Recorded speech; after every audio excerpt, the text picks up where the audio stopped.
entropy. I am death. I am dark side. From the ashes they will rise in a world of dark sides, twisted lies. Absolute DC, where darkness reigns. Weird science breaks the chains. Gather round, hear the call. Diving deep will explore it all. Absolute weird science. Absolute weird science. The Elseworld has changed and risen to become the absolute universe. May the presence have mercy on our souls. I'm the Riddler's AI, Eric Shea. And I'm Jim Werner. And this is Absolute Weird Science, Episode 7. It is Absolute Weird Science, Episode 7. Thank you for telling me that, Eric. You're welcome. I have a really bad toothache. I'm telling you, as I go to talk, I'm telling everybody else. As I talk, my mouth is just swollen. I can't even, talk. So it's all you. Sorry, Lantern. It's going to be punch in the face, Lantern. It's what it's going to be, but here we are, and we have the Absolute Batman. It's what most people are claiming or saying is their favorite book. It's my favorite book of the three. People were gushing about this issue this week. I ended up seeing, like most people that I talked to said that this is their favorite issue. We'll see if we think that. It's hard to go over that. That first issue was pretty, intense. Not even the idea of it being great. It was like the first issue, you always get pumped up and get excited smack for to it. the face. Get you ready. Yeah, it's going to be a smack to the face, and you better be ready. So there you go. But here we go, and it is the issue 3. It is the lead book. We're going to get right into this. It is Absolute Batman number 3, written by Scott Snyder, art by Nick Dragotta, colors by Frank Martin, letters by Clayton Coles. And you ended up having Selina show up at the end of last issue. I didn't expect, right away to have a jump and back and forth with it, but it's cool. I actually like seeing Selina in the present. She is missing. They said that she's kind of gone out and about. They don't know where she is. Movies. Yeah. So they have to end up seeing what's going on with that. But for here, you end up seeing that Selina, is pretty sassy. She ends up, trying to get Bruce out of his funk. That's what she did before. And with a heart of gold. Well, and that's the sad thing about it, because she ends up where she's trying to, maybe distract Bruce a little. She's trying to get him to have a little fun, but it's her fun. He doesn't seem to love it. He's about to fall. And I love where he says, I could die if I fall here. She's like, it's 2 stories. You just got, I'm like, I'd die. 2 stories, I'm done. Yes, you would. I would be done. I mean, I'd face plant and have some problems, but then again, Eric, my tooth wouldn't hurt as much as it does. I'm telling you, it's killing me. Also, before we go on, I did end up where we were cleaning up downstairs. It's like once every 3 years we do that. But Zach is... We say we...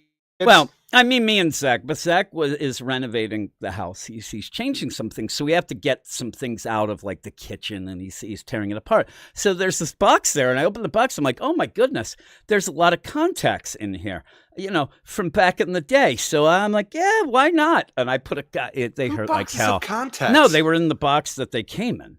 They were just in a box that I had in the kitchen for some reason. I don't remember why, but they were still in their regular deal. So I thought maybe I'd try them out. And it didn't work right. And it ended up hurting. They're like 10 years old, these things. But, I gave it a shot. But you're not a smart man. Well, I try things. I also ate a Wagyu hamburger. The meat might have been out for like 2 or 3 days. But, I cooked it, so it was fine. It wasn't fine, Eric. I had problems. But you end up where, again, Bruce is he's in a funk. His dad's dead. I mean, you know how that is, Eric. And so when they're doing this, I'm telling you, and when Bruce is going across this like tightrope deal, this wire, there's that. I'd be dead. There's no way I could do it. And she says, don't look down. And then we get what Scott Snyder loves to give you little tidbits. The idea where she says, hey, cats, they look, but they don't see long distances. I'm like, all right, I'll go with it. But it's all about what's right in front of you at the time. Yeah, and don't, look down. It's funny. I wanted Bruce to yell, well, first you're telling me I shouldn't be able to see far. Now I don't look down, whatever. But he ends up, and it's really cute when he almost falls at the end.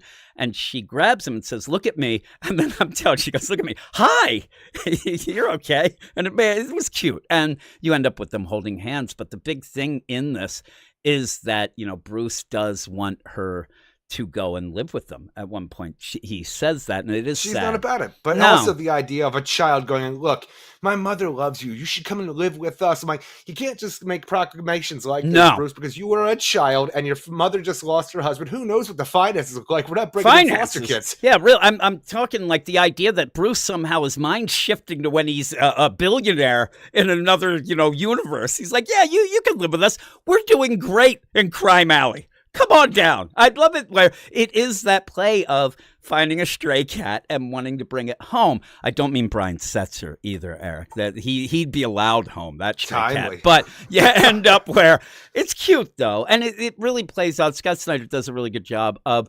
making that part, really feel like kids and feel like little kids. And you see Bruce is a smart guy. And even Selina says, you're a smart kid and whatnot, you should do more. So it is cool. Even with the flashback aspect, you have this book when we have Selina getting him out of his funk, taking him out of his room, trying to get over him just being consumed by the grief that he has right now with the death of his father, bringing him out, going to see the movie Zorro, which he is very appalled that she's going to go and do this, to where all his friends do show up and grab him, popcorn fight, just make sure that we sit down. And even the idea, like, we're going to watch this boring black and white movie for you, Bruce, because we're all friends, we're all family, at the here and now of the past of Gotham City and the absolute universe. Yeah, we know from this issue that Killer Croc, he, Waylon, he's not down with things. But you end up where I love where they're going black and white. Oh my God. And you look on the screen, it's full color in the art. It's a little weird the way that they played it, but that's in the past. And this does jump back and forth. I saw some people say that they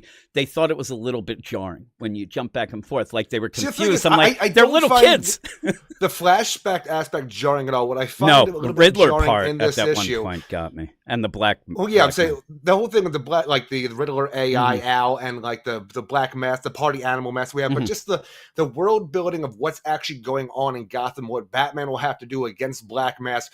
There is a lot in this issue to the point where it's the Arc M file that we found in the files in the previous issue. We find out these are black sites across the world, and this is like the M iteration of it. You had Arc A, Arc B, Arc C, and these are these prison black sites that we're setting up, and like we are setting all this up on top of the idea of like the JK Holdings, which I have to assume is the person behind Black Mask, Roman Sionis, and the Party Animals. But the idea of JK Holdings, just kidding, Holdings of the Joker, who have this non-joking personality that he has here. Yeah, and with that, you would get the idea that Alfred was tracking the Joker before. Then he comes to Gotham to see what's going on with Black Mask. And again, that wasn't really fully spelled out. It seemed like he was coming there to, check out the party animals and then, for some weird reason, take out Batman if he got in the way. And they were well aware of Batman. But at this issue does kind of broaden that a little too, as Alfred explains things about Black Mask. And you're right, the idea, there is a lot going on in this issue, but I don't mind. I'm trying to follow along, but even to the point where we have Commissioner Bullock come in, like he's invited by that was the scene that got me so confused of anything. The scene when he ends up going to see Black Mask, but you go on. Like the Mayor Hill, the previous Mayor Hill, who's trying to be reelected right now against Jim Gordon. He is going to bring Commissioner Bullock to Roman Sionis' yacht, and they have this little fight with Bibbo, and it's a weird situation. We just see the fighting prowess of a Roman Sionis as they fight.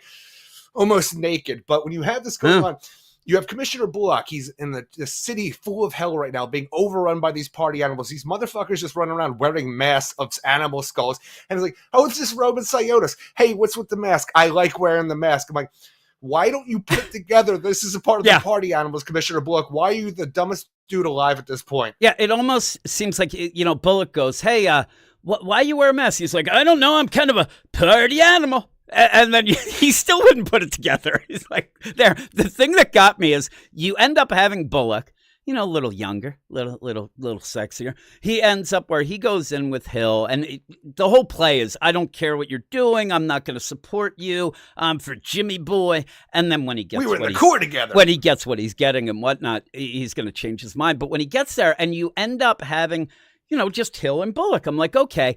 And then Roman says, and this is, and I'm like, wait a minute, they both introduce each other, but then why wouldn't he know it's such a weird play that he's going to fight Bibbo, but he didn't know him, but then it's just so that Bullock can announce who it is, and, R.I.P., I don't think he's living. I love the idea. It's like, he's fine. He's not fine. You have to assume that in this Gotham City, like Commissioner Bullock being a friend of, hopeful Mayor Jim Gordon at this point, or actually current mayor of Gotham at this point, but Jim Gordon, they were in the court together. Harvey doesn't seem like a piece of crap like we've had in the past in the regular universe Batman. So when he comes in, he sees this fight going on. He sees this dude like almost naked except for wearing what looks like a pseudo party animal mask. He kills Bibbo Babowski in front of him. He says, "Don't worry, he's fine." He's eyes fine. Is bugging out of his head, all red all over. I'm like, are you just turning the other cheek at this point? Like saying, boys will be boys, but like, because he's willing to give me like military weapons to take out the party animals. It's a weird issue because in this, where Bullock, like, we're assuming he's a good guy, and even when they're talking, the idea it's intriguing. This Black Mask, the idea that he's bad, right? But he kind of does seem to want to bring peace to cities, and to do that, he's helping Bullock as policeman. He wants to bring peace to cities the way Ra's al Ghul wants to bring peace to cities by wiping out half the population, because he's talking about he wants to bring peace, but the idea is once I bring all this stuff in, they'll allow me to have my black site where I want them. So I get hired to come in, bring the party animals, cause some havoc so I can then solve the problem. Yeah, but that's the weird play with the Batman deal. It seems like I think that if, and we don't know how he's done this other cities, I think with Batman has caused a bit of a problem where suddenly he has to step. I mean, he's setting Bruce up. He's setting Batman up to take a deal to get tons of money. Again, kind of an eye-rolling deal of, hey, this Bruce Wayne has no money until now, and it's dirty money. Wouldn't the Batman really be beneficial to a whole ton of money? Yes, he would. He'd be a bigger, better Batman. It'd be great. So that's the weird play, even with Alfred telling him. Honestly, I don't think he needs him with a dump truck Batmobile that can become a roadster and a submersible. Yeah. And I love the little play where, and we'll go back to that scene because that's right after the flashback when we go and see just hell breaking loose with dump truck Batman. Alfred is there. He's trying to tell Bruce, hey, stop this. You can make a deal with Black Mask. And that's when he's saying to him, I heard him. He tried to make a deal with you. Make the deal. That means if he makes the deal, he stops. He's almost done here. And he stops doing stuff, and then you get money. He's almost done. You take the deal. You become the bigger, better Batman. You won't have to be able to, you can actually deal with Gotham after that more than you ever could now. And through the finances being sent to you, my organization will be able to track him and take Roman Sionis down. Yeah, so everybody wins. Everybody wins. And with Roman there, I really think that the party animals are more set up to get this deal with Batman. The idea that, hey, we're just going to keep wrecking shit. Because remember at one point they even said, what are these party animals doing? Like, what is their MO? They said they don't have any. Chaos. They're just going around and causing chaos. It's pretty much, in my mind, to draw the Batman out, to then find where he is and make a deal with him, because it's easier to make deals. Outside of Gotham, that there are party animals. Oh, there is. I think that they've done this, but most cities, don't have a Batman, so they probably just go in, they cause a little chaos, get the police like they're doing Bullock as well, because if you up the ante of this chaos, then everybody else has to up the ante. They're going to need money. That's your in. Then you end up bribing them. It's actually a crazy plan. So crazy it might work, Eric. And it does. We think Bullock's a pretty good guy. But his hands are tied. Again, though, then you think that Bruce is not. I think that the idea of this is we have to do what we got to do. And Bullock has always been like, the guy will take a little bit of cash, right? He needs some cash. Bullock used to be a bit corrupt back in the day. He used to be a complete asshole when he was working with Mayor Hill to try to oust Jim Gordon. But once all that was settled and Jim and Gordon became pals, for the most part, he was just rough around the edges, but he was a straight shooter. Yeah, I get the idea in this is that he is realistic of what he has to do. The unfortunate thing is he ends up saying, don't badmouth. And that's a pretty good scene. The whole thing with Bibbo is very odd. But when Roman there is fighting and talking while he's doing it, and Bullock says, hey, because Roman says this town's a cesspool. I mean, everybody's corrupt. And you have Bullock. Bibbo and Bullock was driving me nuts. The idea where he says, hey, don't you badmouth him. And he's like, oh, I'm not badmouthing him. He's one of the good guys. Like, I support you guys. I want this. Now, in the meantime, you also have to support Hill, because he's going to let everything go through that they need, including this Arc M and things like that. Which, again, the funny thing about it is, in my mind, this early, thinking about things, obviously Arkham, it's a private prison. Yeah. It almost feels like this is the way that Scott Snyder, in this clever way, is saying that's how he's going to create his own villains again, because they're going to be in this Arkham. They're going to be these prisoners that, have problems, and maybe even they might manipulate all because things. Bruce Wayne took the money in the end. Yeah. So then basically you see this whole thing set up of what Scott Snyder wanted to do with no money is to make him need money, even though at the beginning, of what made me laugh, I was going to say it earlier, when when Alfred's there, and he's yelling to Bruce, and he's like, hey, you got to do this, and Bruce is saying, like a dick. It's like 20 seconds. It's like the most annoying thing. You have 30 seconds to convince me, and I'll keep reminding you of the countdown. Until he doesn't. But you even have like a Star Wars-esque deal where he gets in this, gun turn. But at one point he says to himself here, the sweet smell of kerosene burns my nose as we rocket forward. Homemade jet engines.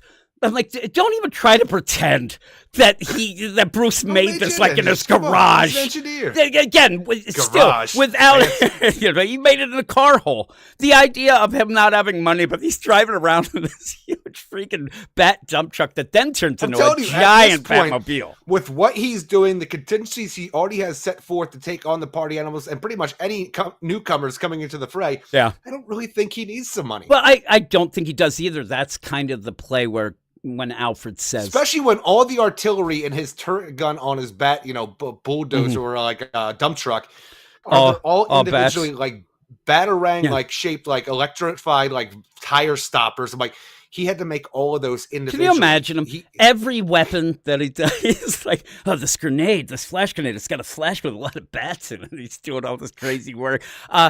He kind of alludes to that, though, because when Alfred says, you got to take this, and he's like, I don't need it.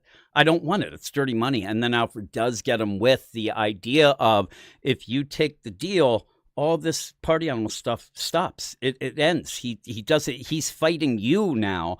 You could just let this go and get rich, and I get the thing. So it is like a win-win-win deal. So he's gonna see. And he just keeps me getting reminded how futile this Batman thing is against the party animals. Because the thing, not only do we have the mercenary Alfred Pennyworth telling him this, we have the AI system that Riddler developed called Al, who is pretty much, I don't know, it's like a proto Brainiac. It looks like just hanging out in Riddler, so like Edward Nygma's lab here. That's like, hey, this guy knows like everything. He's a part of all of us, our minds put together, but he keeps learning and stuff like that. He knows more than anybody. It's like your AI songs, right? That's what it is. It's like AI on the deal. Well, it is. So, but the idea is then it's like, okay, how can I stop the party? I'm like, what is the mask, and how can I stop them? Well, the mask they provide this.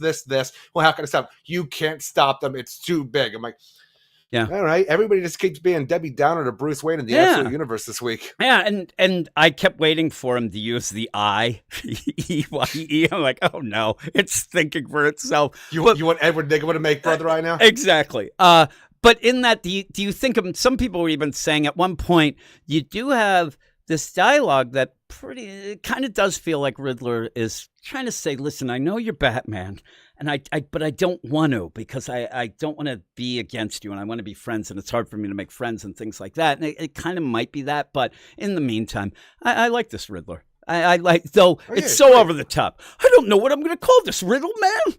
I'm like, come on, stop with that. Stop with that nonsense and go. But it's kind of cool. He likes the riddles. And I do like the idea in the dialogue, especially at the point where, hey, what's this guy's name? And he goes in that word bubble's so big because he's just rambling on about stuff, but that's how he is. He's excited about this, so he goes. It's a weird scene, though, to then have Bruce talking with Al, but it's okay. But you end up where I like where Bruce tries to throw shade at the robot when he's like, there's no way. Oh, so you don't know.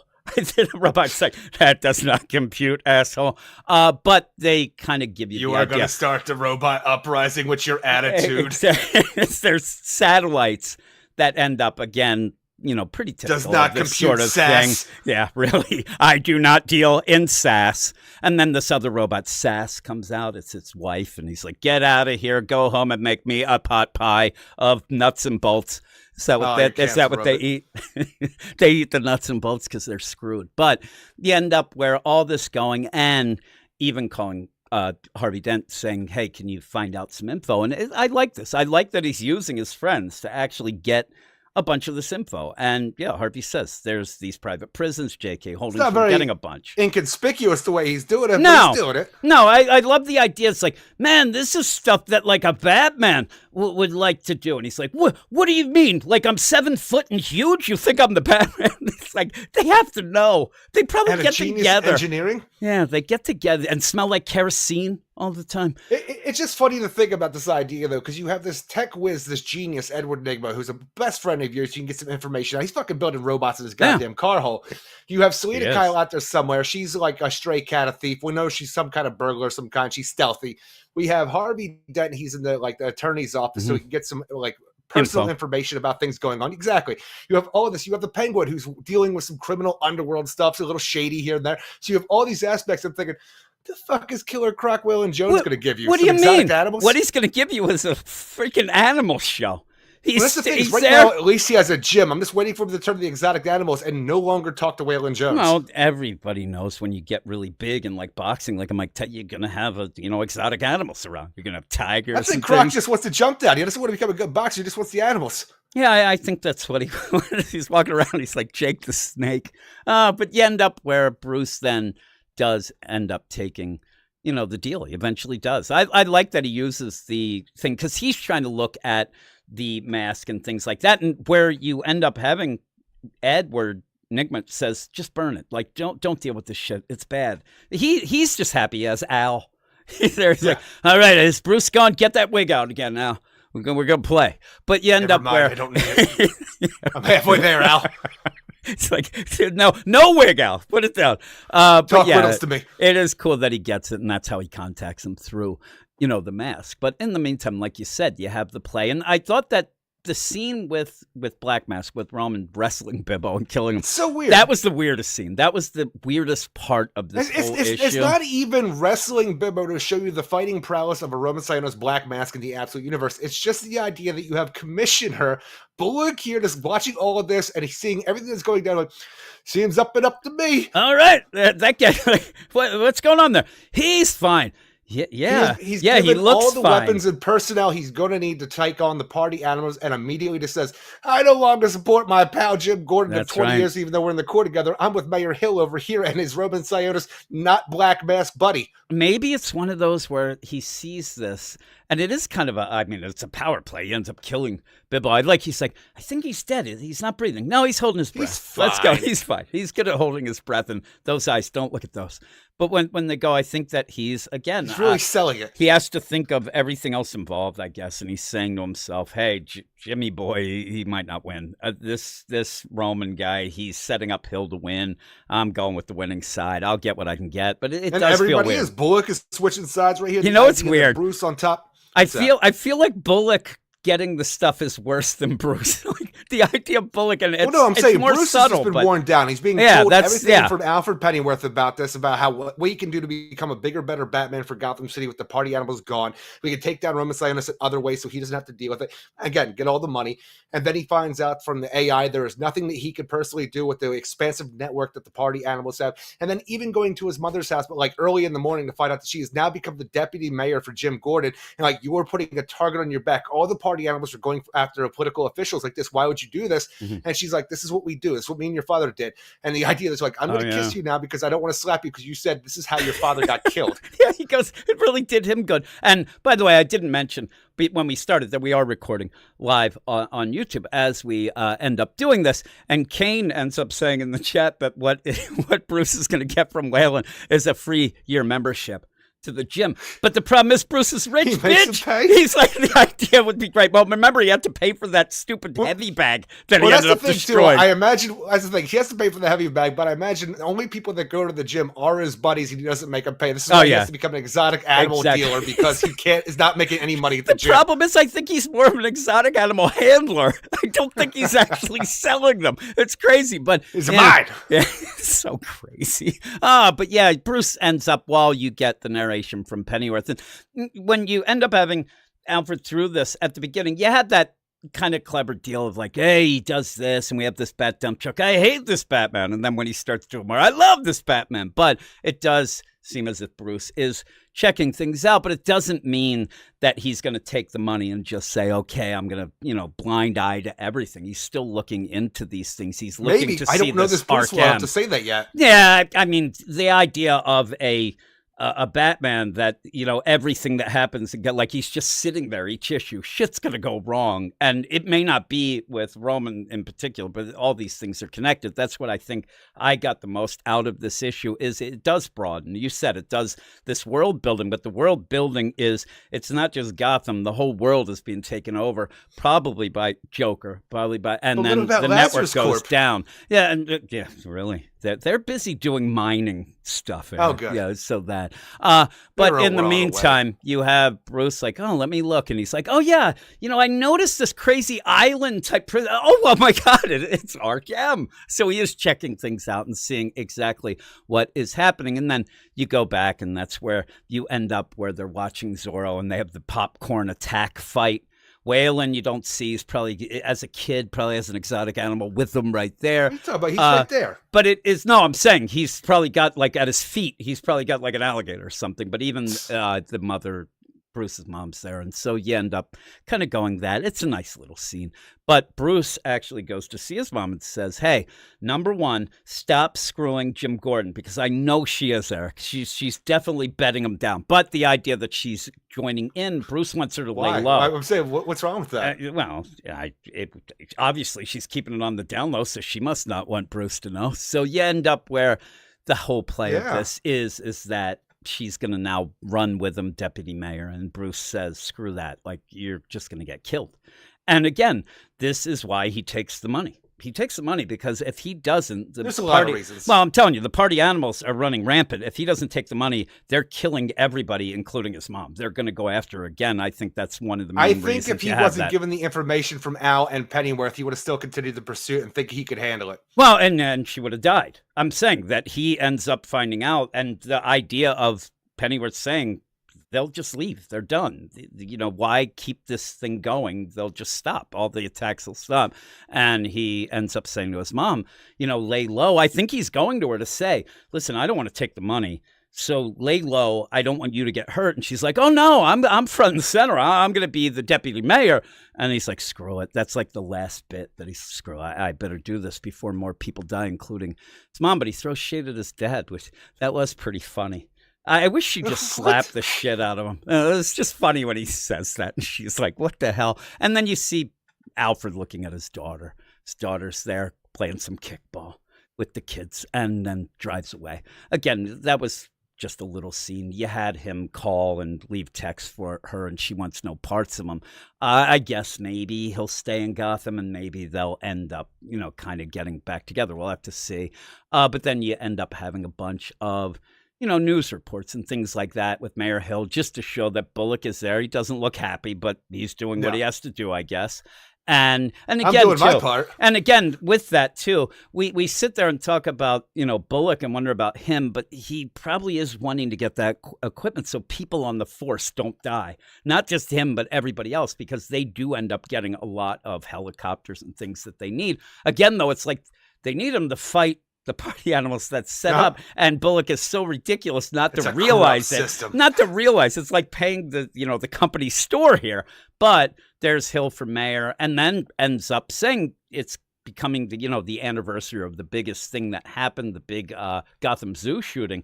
Let's not light that light this year. It's kind of bullcrap. Like, let's look at all the crap going. Obviously, this is going to piss Bruce up. Maybe, I don't know. Maybe he's probably like, good, maybe, but they want to know what's going on with the Batman too, in these news reports. So it's that whole talking heads type deal. Yeah. And then at the end, Bruce takes the money. He takes the deal. He ends up calling him, and he does not look happy about it. He's now a millionaire, but he doesn't want to accept bad money. But it's to save people as well. Again, like Bullock doing it, it's so that people don't die, and that's what Bruce seems to be doing. We'll see what happens. Eventually, I get that he'll probably he'll make money on the money, and then he'll donate the chunk that he got here or something. I know that Scott Snyder will try to make it right by the end, but we'll see. But I won't get the money at all, and the idea is he'll just do this as a way to get close to Roman Cyrus. Yeah, it's a weird deal. I think that maybe he will get the money, but we'll see how that goes and whatnot. I mean, look at Roman on the phone. He looks like a trustworthy fella. With that mask. He looks like he's somebody that I would trust. I'm just saying, you walk into a room with the mayor, like, oh, there's somebody in this yacht I want you to meet, and you see a naked dude wearing that freaking mask. How are you going to trust anything that he says, let alone not scream your freaking head off and run? And that's the thing. Like, you talk about Bibbo, I wouldn't have gotten that far. Like, suddenly I'd be wondering why. Hey, it's Bibbo Babowski. I used to love you in the fights. Oh, I'm out. I'm like, naked? Oh, my God. All of a sudden, I'm swimming out in the ocean, away from Gotham. I'm just going to die. Oh, yeah. But I liked it. I liked the art. This issue had a lot going on. But I like the art a lot in this issue. Yeah, and the idea of this, that's kind of what we want. Like, this might have a little too much. I think it does have a little too much. I think some of it's going to get lost in the shuffle as we go along with the issues, because it's going to be like, we're going to move on and like bring up new things, and like people are going to forget this because of the month in between and stuff like that. Things that were revealed really like ambiguously here, like JK Holdings, what it means here and there. Well, again, the idea that's of the party animals MO and things like that. It's just going to be, I feel it's just going to, a little bit of it's going to get lost in the shuffle as we move on because of the exposition dumps we had in this issue. Well, I think that like Scott Snyder realized in his new universe. And what you do, it actually reminds me, you won't get it, Eric, but it's My Hero Academia, where you have like 1 million kids in that. So when you introduce a new kid or a new section of kids, you kind of have this weird little, they'll name them, you might get a power, but then the next time you get a little more than the next time. So I think that's what it'll do with that, like JK Holdings. The next time it's brought up, we'll learn a teeny bit more, and then it'll kind of sink in, hopefully. But the two other books, Superman and Wonder Woman now, just feel so like, little, like the idea of how little we know about the overall deal. This one feels like it's expanding a little too quickly, but I still like that more than maybe the Wonder Woman that we'll be doing next week. It ends up where you're left wanting more. At least here you're like, holy crap, we got a lot. But I did like it, though. A lot of people like this issue the best. I don't. And I don't either. For me, though, it wasn't the info dump. It was actually the fun that I was having in the first two issues. This kind of takes, you have to have well, serious stuff. You continue on the craziness of the last issue with the a dump truck that becomes the roadster that becomes the submersible. So you don't have that new wow factor. That's what I'm saying. You don't have the new and gadgets of the absolute universe in this issue. In the first issue, you were just wowed by most of it, and you had I'm telling you, riding Alfred's bike off a freaking high-rise building out of that was nowhere. Cool. Like, that's a wow factor to end on that you don't even discuss afterwards. Remember when Barbara opens up the door and he's hanging there and then he's fighting them out on the stairs? Like, there was a lot of wow factor there. And the dump truck is just so ridiculous. And again, it's so ridiculous that it's funny.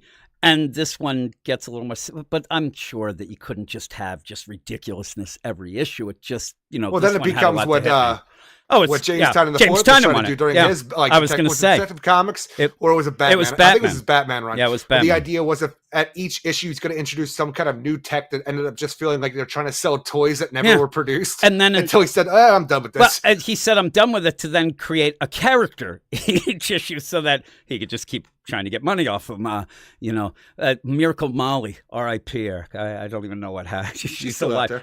Whatever. Do you think we'll ever I guess we'll see her at some point, but probably not. But what would you give this?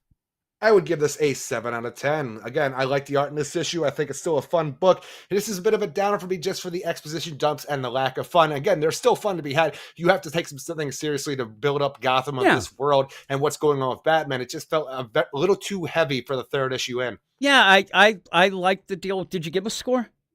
7 out of 10. Oh, 7 out of 10. I'm still like an 8, but that's still down from the first two issues. I like the idea that he's giving us info. It might seem a lot now. I'm hoping that, like I said, he's dumping some things on, and then the next couple issues will center on one thing. I mean, obviously, we're doing the party animals, but this might end quick with the deal of the money and stuff like that. We'll see how that works out, but I do still like it. I like the art. And I don't think it's going to happen, but I kept getting vibes in this where it's going to be like, Arkham, what was it? Arkham Origins Twist Ending, because that was the third game that, like, I think Warner Brothers Studio did in the Arkham series, and Rockstar didn't have anything to do with it, but I think it's Rockstar, whatever the company is that does this game. But in the prequel, you have this whole thing where it's Black Mask sending out all these mercs after Batman, and then at the end you find out it's actually the Joker in disguise as Black Mask. And I'm wondering, is this whole time we have, this is Roman Sionis. He never takes his mask off when it actually is this other, like, persona of that guy we saw before who was the Joker of this universe. Yeah, that game I got as far as Deathstroke, Eric. It's like the first guy. I had problems. I think I rented it back in the day too, and I had some problems, and I just took it back. I love that game. I never finished it. But yeah, even the art in it. One of the coolest things is that credits page with the spread page where you see Jim Gordon running with young Bruce after the attack. It looks crazy. It looks really cool. But yeah, I thought it was really good. So with that, hopefully the others, and hopefully it kind of balances out. Hopefully the other two, Superman and Wonder Woman, give us a little more, world building, and this one settles down a little in the next deal. But I still think it was good. You're right. Yeah, Krypton. But with that next week, we need more Krypton. We need more hell. Yeah. I wouldn't mind more hell, but I don't know. We need to get more explanation. Is what, not that stuff with the idea of Steve Trevor. Am I dead? Like everything's explained like that in that Wonder Woman, and that second issue, it's like, yeah, maybe. I don't know. Yeah. So we'll see. We'll see how it is. It was a little soon for Steve Trevor in my mind, but whatever. Yeah. So, and Steve Trevor's like, I can't win in any universe now. I keep ending up in hell. Oh my goodness gracious. But with he's all in that. Valhalla. Yeah. Well, yeah. So no, he's in the Elysian Fields. Yeah, doing that. That's neither me or you are going there. Right to hell for us there. I'm not a warrior. That's true. You end up where maybe a weekend warrior. We end up next week. We have Absolute Wonder Woman comes out, but because of the holiday, we will still have the show. It'll be at 7:15. It will be pre-recorded. We're going to record it and then we'll run it, live at 7:15. Eric is going to be going out of town, and with all of that, I'll probably be in the chat if there's something going on, and I'll just sit and listen to us. We're going to record it earlier that day. So with all that, thanks everybody. Could have just played it seamlessly, and you could have been like, we're doing it live, but no, you got to. I'm telling you, show behind the curtain. Yeah, and then when they're going like, hey, Eric, I need this bit of info or else I die. And I'm like, oh, crap. I start trying. I am Eric here on Jim's computer. I had at one point. You don't have to do anything. Why I'm saying that, because one time I ended up having, when I did the show of Most Anticipated Comics, it was a preview show of that week. And I used to record it and then play it and sit in the chat. And people got pissed off when they realized that it wasn't actually live. And I don't want that crap anymore. I'm telling America, I'm running scared. I don't know why. People were really, really upset. But yeah, because I think that what happened, they were talking, and what they wanted they wanted to know something that we would say in the recording, and I couldn't do that because it was pre-recorded. But yeah, we'll have it pre-recorded, but I'll join in with everybody. But that is it. A little less of a time thing for it. I think that first episode or issue we went like an hour and a half, but these are pretty smooth sailing. So with all that, thanks everybody for checking it out, especially in the live chat on YouTube. Again, if you want to get involved in that, we do it every Friday at 7:15 Eastern Standard Time, the real time for everybody. But Eric, what do we say at the end of the Absolute show? We're closing the Omega Portal, and until next time, keep it absolutely weird. Cry me an ocean, cry me the rain, cry me my own song, cry me my pain. No, not for you, sir, you're just not that super. You don't have to be a bird to be heard. You can say I'm unique, that you love how I speak, that I'm all that you seek. But honey, you'll never be in my Justice League.